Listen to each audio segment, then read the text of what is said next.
ស្ដីបងប្អូនទាំងអស់គ្នាថ្ងៃនេះខ្ញុំមកបង្ហាញអំពីរបៀបនៃការចៀនពងមាន់ជាមួយនឹងខ្ទឹមបារាំងអញ្ចឹងគ្រឿងផ្សំសំខាន់នោះរួមមានចាយើងមានពងមាន់នេះបងប្អូនខ្ញុំមាន3គ្រាប់ហើយបងប្អូនប្រើពងទាក៏បានដែរចាហើយនេះគឺខ្ទឹមបារាំងបងប្អូនចាហើយនេះគឺស្លឹកខ្ទឹមយើងមានស្លឹកខ្ទឹមប៉ុណ្ណាចាហើយនេះគឺប្រេងអូលីវបងប្អូនចានេះគឺទឹកត្រីចានេះគឺម្សៅស៊ុបខ្នុរម្រេចហើយនិងស្ករសអញ្ចឹងសូមរងចាំទស្សនានៅការធ្វើទាំងអស់គ្នា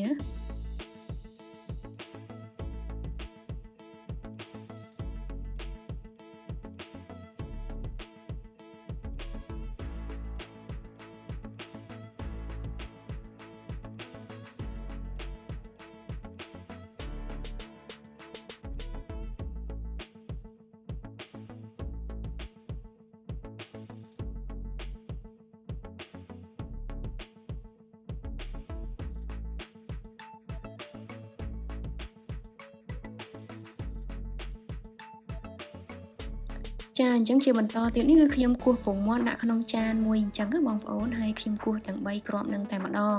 ពេលយើងគោះដាក់ចូលចាននឹងអស់ហើយយើងច្បល់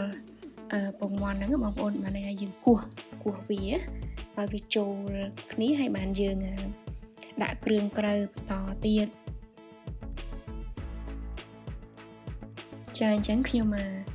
យកស្លាបព្រាដើម្បីវឹកយើងថាវឹកបងប្អូនវឹកពងមាន់នឹងអញ្ចឹងទៅ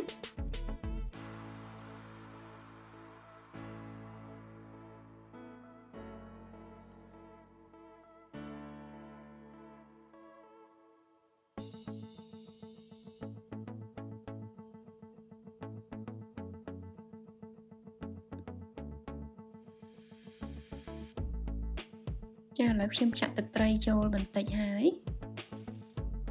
ចាឥឡូវខ្ញុំដាក់ម្រេចម្សៅស៊ុបខ្នុរហើយនិងស្ករសចូលទៅដែរហើយយើងវឹកវាបន្តទៀតបងប្អូនដើម្បីគ្រឿងក្រៅនឹងចូលជាតិគ្នាជាមួយនឹងពងមាន់ហ្នឹង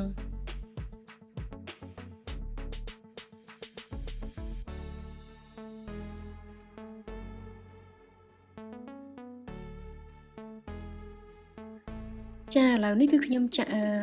ខ្ទឹមបារាំងដែលយើងហាន់ម៉ត់រួចមិញហ្នឹងដាក់ចូលទៅម្ដងបងប្អូនហើយបន្ទាប់មកយើងច្បល់វា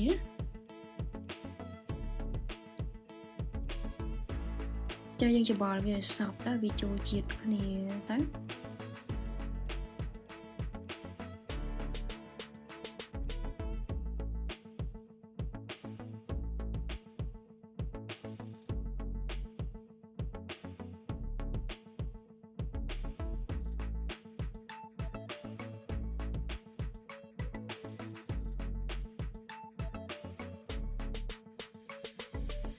ចាឥឡូវនេះគឺខ្ញុំកាត់ស្លឹកខ្ទឹមដាក់បងប្អូន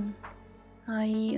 បន្តទៅទៀតគឺយើងច្បល់ស្លឹកខ្ទឹមនឹងចូលទៅដែរហើយបន្តមកបានយើងយកទៅចៀន